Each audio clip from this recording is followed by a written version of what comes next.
आज है 14 अगस्त 2023 दिन सोमवार। Welcome back to clean news MP. चलिए देखते हैं मध्य प्रदेश की 25 फटाफट बड़ी खबरों को। इससे पहले आप न्यूज को कहां से देख रहे हैं हमें कमेंट में बताना बिल्कुल ना भूलें। साथ ही हमारे फेसबुक पेज को भी फॉलो करें। फेसबुक पेज का लिंक डिस्क्रिप्शन में दिया गया है।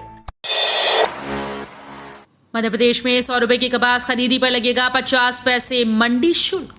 मध्य प्रदेश की मंडियों में 100 रुपए की कपास खरीदी पर अब केवल 50 पैसे मंडी शुल्क लगेगा। ये अभी तक 1.5 रुपए लग रहा था। कपास व्यापारियों ने इसे घटाने की मांग की है और मुख्यमंत्री शिवराज सिंह चौहान से भेंट भी की थी। इसके बाद कैबिनेट में मंडी शुल्क करने का निर्णय लिया गया। अब कृषि विभाग ने अधिसूचना जारी कर दी है। ये व्यवस्था 31 मार्च 2024 तक लागू रहेगी। शिवराज सरकार की इस योजना से श्रमिकों को मिलेगा स्वास्थ्य बीमा लाभ। मध्य प्रदेश में असंगठित क्षेत्र में करोड़ों श्रमिक काम कर रहे हैं। ये ऐसे श्रमिक हैं जिन्हें सामाजिक सुरक्षा निधि और स्वास्थ्य बीमा जैसी सुविधा का लाभ नहीं मिलता है। ऐसे में मध्य प्रदेश की शिवराज सरकार ऐसे श्रमिकों को सामाजिक सुरक्षा प्रदान करने के लिए संबल योजना चला रही है। वहीं योजना में सरलीकरण और प्रक्रिया में पारदर्शिता बनाए रखने के लिए मुख्यमंत्री जन कल्याण संबल 2.0 योजना और पोर्टल की शुरुआत की गई। बेसहारा मवेशियों का आशियाना बनेगा तपकरा का सर्प ज्ञान केंद्र। नागलोक तपकरा में वन विभाग द्वारा निर्मित सर्प ज्ञान केंद्र अब सड़क में भटकने वाले बेसहारा मवेशियों का आश्रय स्थल बनेगा। पंचायत के कांजी हाउस के खंडर में बदल जाने के बाद ग्राम पंचायत ने ये पहल की है। ग्राम पंचायत तपकरा के सचिव सुदर्शन राम ने बताया कि नगर के मुख्य सड़क और गली मोहल्लों में बेसहारा मवेशी डेरा जमाए रहते हैं। मुख्यमंत्री मेधावी विद्यार्थी योजना से इस वर्ष एमबीबीएस पूरा करने वाले भी करेंगे ग्रामीण सेवा। मध्य प्रदेश में मुख्यमंत्री मेधावी विद्यार्थी योजना के अंतर्गत सरकारी और निजी मेडिकल कॉलेजेस से इस वर्ष एमबीबीएस पूरा करने वाले विद्यार्थियों को अनिवार्य ग्रामीण सेवा बंद पत्र के अंतर्गत ग्रामीण क्षेत्र के अस्पतालों में सेवाएं देनी होंगी। ये योजना वर्ष 2017 से लागू की गई थी। पहले वर्ष प्रवेश लेने वाले विद्यार्थियों का इस वर्ष एमबीबीएस पूरा हो गया। जल्दी स्वास्थ्य संचालनालय से इनकी सूची जारी होने वाली है। इन्हें 2 वर्ष के लिए शासन द्वारा निर्धारित अस्पताल में सेवाएं देनी होंगी। इसके बदले उन्हें शासन द्वारा तय मानदेय दिया जाएगा। भोपाल इंदौर में बौछारें पड़ने की संभावना। 15 अगस्त से पूर्वी मध्य प्रदेश में शुरू हो सकता है वर्षा का सिलसिला। वर्तमान में मध्य प्रदेश के मौसम को प्रभावित करने वाली कोई मौसम प्रणाली सक्रिय नहीं। मानसून द्रोणिका भी हिमालय की तलहटी में पहुंच गई है। इस वजह से मानसून की गतिविधियां लगभग थम गईं। मौसम विज्ञानियों के मुताबिक हवा का रुख पश्चिमी बना हुआ है। अरब सागर से आ रही नमी के कारण इंदौर, भोपाल, नर्मदापुरम, उज्जैन संभाग के जिलों में कहीं कहीं बौछारें पड़ सकती हैं। मौसम का इस तरह का मिजाज अभी 2 से 3 दिन तक बना रह सकता है। 15 अगस्त से पूर्वी मध्य प्रदेश में कहीं कहीं वर्षा होने की संभावना है। सियाराम वेयर हाउस के मूंग का होगा वेरिफिकेशन। भोपाल से आएगी विशेष जांच की टीम। सियोरा के पास स्थित सियाराम वेयर हाउस में पाई गई खामी की गहन पड़ताल जारी है। Warehousing and logistics corporation के जिला प्रबंधक सखाराम निमोदा ने बताया कि सियाराम वेयर हाउस में इस वक्त रखी मूंग की भी जांच कराई जाएगी। इस जांच में देखा जाएगा कि मूंग इसी सीजन की है या फिर पुरानी। प्रथम दृष्टि में मूंग के अमानक होने के संकेत मिल रहे हैं। इसे ही आधार बनाकर मूंग का भौतिक सत्यापन कराया जाएगा। 1.5 लाख विद्यार्थियों की अंक सूची डिजी लॉकर में अपलोड। कहीं भी खोल सकेंगे अपने दस्तावेज। रानी दुर्गावती विश्वविद्यालय 2020-21 सत्र के 1,57,000 विद्यार्थियों के परीक्षा परिणाम का रिकॉर्ड डिजी लॉकर में लॉक हो गया। विश्वविद्यालय ने ये प्रक्रिया पूरी कर ली। साथ ही सेंट्रल गवर्नमेंट के डिजी लॉकर पोर्टल पर पंजीयन भी हो गया है। रानी दुर्गावती विश्वविद्यालय के छात्र अब एक क्लिक पर अपना सारा रिकॉर्ड देख सकेंगे। शुरुआत प्रथम वर्ष से हो गई है। अब जैसे ही आगामी परीक्षा परिणाम जारी होंगे तो उस रिकॉर्ड को भी डिजी लॉकर में दर्ज किया जाएगा। मध्य प्रदेश हाईकोर्ट आएंगे 3 नए न्यायाधीश। 36 हो जाएगी जजेस की संख्या। देश के अलग अलग हाईकोर्ट से 3 न्यायाधीश स्थानांतरित होकर मध्य प्रदेश हाईकोर्ट आएंगे। विगत दिवस सुप्रीम कोर्ट कॉलेजियम ने देश के अलग अलग हाईकोर्ट से 23 जजेस के ट्रांसफर की सिफारिश की है। इनमें से आंध्र प्रदेश हाईकोर्ट के जज दुप्पल्ला वेंकट रमना, इलाहाबाद हाईकोर्ट के जस्टिस राजेंद्र कुमार चतुर्थ और पंजाब एवं हरियाणा हाईकोर्ट के जस्टिस राजमोहन सिंह का स्थानांतरण मध्य प्रदेश हाईकोर्ट में करने की अनुशंसा की गई है। नागपंचमी पर खुलेंगे नागचंद्रेश्वर मंदिर के पट। इससे पहले होगी पुल की जांच। विश्व प्रसिद्ध ज्योतिर्लिंग महाकाल मंदिर में 21 अगस्त को नाग पंचमी मनाई जाएगी। इस दिन मंदिर के शीर्ष पर स्थित भगवान श्री नागचंद्रेश्वर मंदिर के पट 1 साल बाद 24 घंटे के लिए खोले जाएंगे। मंदिर प्रशासन ने महापर्व को लेकर तैयारी शुरू कर दी है। सबसे पहले पीडब्ल्यूडी के इंजीनियर से नागचंद्रेश्वर मंदिर पहुंचने के लिए बनाए गए पुल की मजबूती की जांच कराई जाएगी। मऊगंज बना नया जिला, आदेश जारी। प्रदेश में हुए अब इतने जिले। मध्य प्रदेश के मऊगंज के रहवासियों के लिए बड़ी खुशखबरी सामने आई है। मऊगंज को नया जिला बनाने का आदेश जारी हो गया है। 3 तहसील को मिलाकर नया जिला बनाया गया। इसमें हनुमान, नईगढ़ी और मऊगंज तहसील शामिल हैं। मऊगंज ही नया जिला मुख्यालय भी होगा। स्वतंत्रता दिवस पर केंद्रीय जेल के 17 कैदियों को मिलेगी रिहाई। घर छोड़ने जाएगा जेल प्रशासन। केंद्रीय जेल भैरवगढ़ में हत्या, लूट, डकैती जैसे जघन्य अपराधों में सजा काट रहे 17 कैदियों को स्वाधीनता दिवस के अवसर पर सजा में छूट देकर जेल से रिहा किया जाएगा। इसमें उज्जैन जिले के 5 कैदी शामिल हैं। खास बात यह है कि इस बार जेल प्रशासन रिहा होने वाले कैदियों को फूल माला पहनाकर सम्मान के साथ उनके घर तक छोड़ने जाएगी। 50% कमीशन लेटर पर बवाल।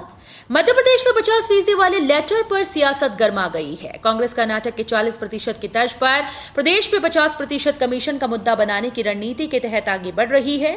वहीं इसे भांपकर भाजपा ने भी कड़ा विरोध कर प्रदेश के सभी जिलों में शिकायत दी। इसमें भोपाल, इंदौर, ग्वालियर समेत 41 जिलों में एफआईआर भी दर्ज हो गई। वहीं अब कांग्रेस अपने नेता कमलनाथ, प्रियंका गांधी, अरुण यादव के खिलाफ एफआईआर होने पर सड़क पर उतरकर विरोध करेगी। श्रावण में श्रद्धालुओं का अंबार। रविवार को 3.25 लाख से अधिक भक्तों ने किए बाबा महाकाल के दर्शन। बाबा महाकाल की नगरी उज्जैन में श्रावण में श्रद्धालुओं का रिकॉर्ड आगमन हो रहा है। श्री महाकाल महालोक बनने के बाद श्रावण मास में 4 जुलाई से लेकर अब तक 1 करोड़ 7 लाख से अधिक श्रद्धालु भगवान महाकालेश्वर के दर्शन कर चुके हैं, जबकि रविवार को लगभग 3 लाख श्रद्धालुओं ने बाबा महाकाल के दर्शन किए। नेपाल भारत को टमाटर की आपूर्ति करने को तैयार, मगर रखी ये शर्त। भारत में टमाटर की आसमान छूती कीमतों को कम करने के लिए नेपाल टमाटर निर्यात करने के लिए तैयार है। हालांकि उसने बाजार तक आसान पहुंच बनाने के लिए जरूरी सुविधाएं मांगी हैं। अब सितंबर में मध्य प्रदेश आएंगे राहुल गांधी। सागर के कजली वन में होगी खड़गे की सभा। कांग्रेस के पूर्व अध्यक्ष राहुल गांधी का मध्य प्रदेश का दौरा अब सितंबर महीने में संभावित है। कांग्रेस विंध्य, ग्वालियर, चंबल और मालवांचल में उनकी जनसभा के साथ उनका रोड शो कराने की तैयारी कर रही है। उधर 22 अगस्त को पार्टी अध्यक्ष मल्लिकार्जुन खड़गे सागर आएंगे। खड़गे की जनसभा के लिए नरियावली विधानसभा क्षेत्र अंतर्गत आने वाले कजलीवन मैदान का चयन किया गया है। वीआईपी गाड़ियों से अब हटेगा सायरन। मंत्री बोले, बांसुरी की आवाज के इस्तेमाल की बना रहे योजना। वीआईपी गाड़ियों से लाल बत्ती हटाने के बाद केंद्रीय मंत्री नितिन गडकरी अब वीआईपी गाड़ियों से सायरन हटाने की योजना बना रहे हैं। पुणे पहुंचे केंद्रीय मंत्री ने इस फैसले का ऐलान किया। उनका कहना है कि अब सायरन को भारतीय वाद्य यंत्रों की आवाज से बदला जाएगा। केंद्रीय मंत्री नितिन गडकरी ने पुणे के चांदनी चौक फ्लाईओवर का उद्घाटन किया। इस दौरान उन्होंने एक सभा को संबोधित किया। उन्होंने कहा कि ध्वनि प्रदूषण विचारणीय है, इसे नियंत्रित करना बेहद महत्वपूर्ण है। 2 महीनों में 7 करीबियों ने साथ छोड़ा। कई वेटिंग में। बीजेपी में अपने समर्थकों को क्यों नहीं रोक पा रहे ज्योतिरादित्य। केंद्रीय मंत्री ज्योतिरादित्य सिंधिया के करीबी नेताओं का बीजेपी से पलायन जारी है। नीमच के वरिष्ठ नेता और सिंधिया के करीबी समंदर पटेल ने कांग्रेस का दामन थाम लिया।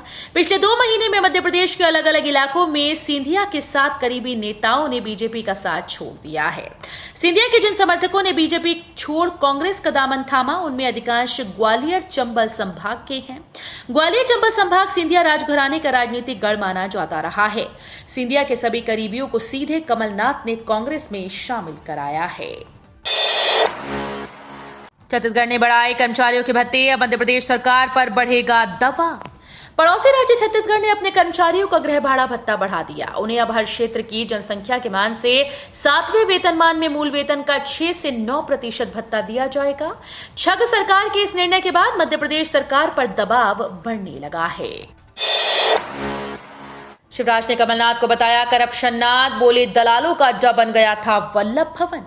मध्य प्रदेश में इन दिनों भ्रष्टाचार के आरोपों पर सियासी उबाल देखा जा रहा है। कांग्रेस महासचिव प्रियंका गांधी वाड्रा ने शिवराज सरकार पर भ्रष्टाचार के आरोप लगाए हैं। इसको लेकर भाजपा नेताओं ने सूबे के विभिन्न जिलों में शिकायतें दर्ज कराई। मामले की छानबीन अब पुलिस के हवाले है। इस बीच सूबे के सीएम शिवराज सिंह चौहान ने कमलनाथ पर जोरदार हमला बोला। बातचीत में शिवराज सिंह चौहान ने कहा कि खुद कमलनाथ जी करप्शन नाथ हैं। पूरी दुनिया ये बात कहती है, मैं क्या कहूं। जब छापे मारे गए तो 280 करोड़ रुपए कहां से निकले। जो लोग गले तक भ्रष्टाचार में डूबे हैं उन पर भला कौन भरोसा करेगा। कूनो में 22 दिन से लापता मादा चीता, निर्वा मिली बाड़े में किया बंद। कूनो नेशनल पार्क में राहत भरी खबर है। 22 दिन से लापता मादा चीता निर्वा मिल गई। सैटेलाइट के माध्यम से लोकेशन मिलने के बाद सर्चिंग टीम ने रविवार सुबह कूनो के धोरड परिक्षेत्र से ट्रैंकुलाइज कर वापस बाड़े में बंद किया। कूनो प्रबंधन के अनुसार उसका स्वास्थ्य परीक्षण किया गया। अब बाड़े में सभी 14 चीते और शावक बंद हैं, सभी स्वस्थ हैं। 392 गांव की प्यास बुझाएगा चंबल का पानी, झरेर में बनेगा जल शोधन संयंत्र। आदिवासी विकासखंड कराहल के ग्राम झरेर में 71.44 MLD क्षमता का जल शोधन संयंत्र बनेगा, जिसमें चंबल नदी का पानी लाकर उसे शुद्ध किया जाएगा। इसके बाद शुद्ध किए गए पानी की सप्लाई जिले के 392 गांव में पाइपलाइन के जरिए की जाएगी।